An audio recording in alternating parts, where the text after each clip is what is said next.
good morning. Ito po yung una naming video ng anak ko.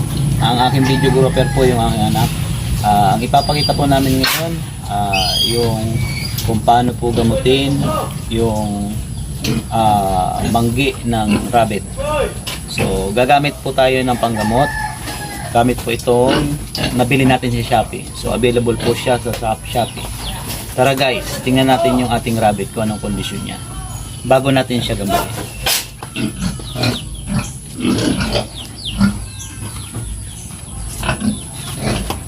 So ito po siya guys, yung isang rabbit natin. Ang breed niya po ay New Zealand F1, New Zealand Prime. So gagamutin po natin siya kasi may manggi po siya ngayon. So kukunin po natin siya.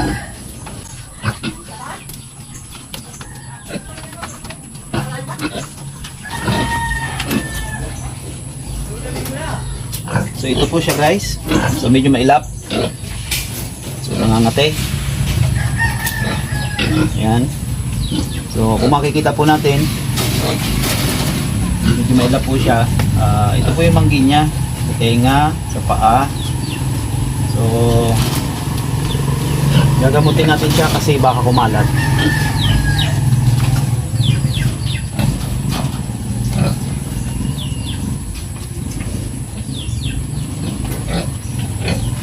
Kuha tayo sa pin.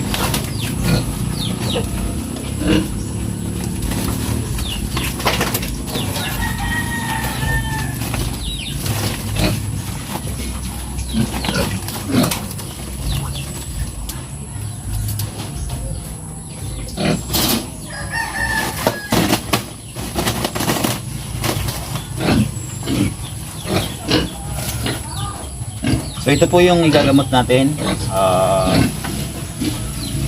Nabili lang po natin sa Shopee, mura lang. So ang gagawin lang po natin, i-spray lang natin yung part na infected ng manggi. So, meron siya sa tenga.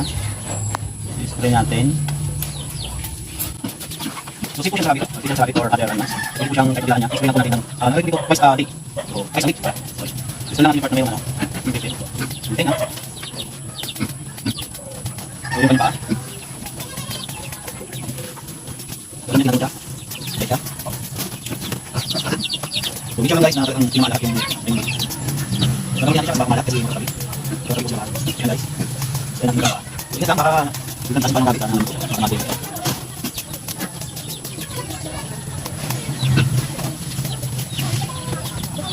Guys, gagawin natin siya. So bago natin siya galit sa kulungan. Isa-isa natin kanyang kulungan. Tanggalin lang natin yung kanyang kainan. I-spray natin, linisan muna natin. Tanggalin natin yung mga damo. So kung ano man po yung ano, then sprayan po natin yung paikot niya.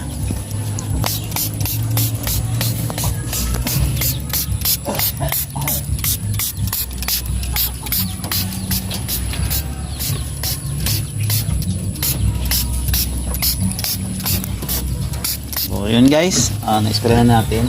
Ibabalik na rin natin ulit siya sa kanyang kulungan. Kasi wala pa po tayong hospital pen para paglagyan niya. Pero ganun lang po yung kadali maggamot ng manggi. So bibili lang tayo ng spray. So ganyan din po ang paghawak ng tama ng rabbit para hindi po siya masaktan sa batok. Ipasok lang po natin siya sa kulungan niya. Yun guys, monitor lang po natin yung rabbit. So sa next video ko po ipapakita ko po kung ilang days po yung bago po siya gumaling, after siyang gumaling. So yun lang guys, peace.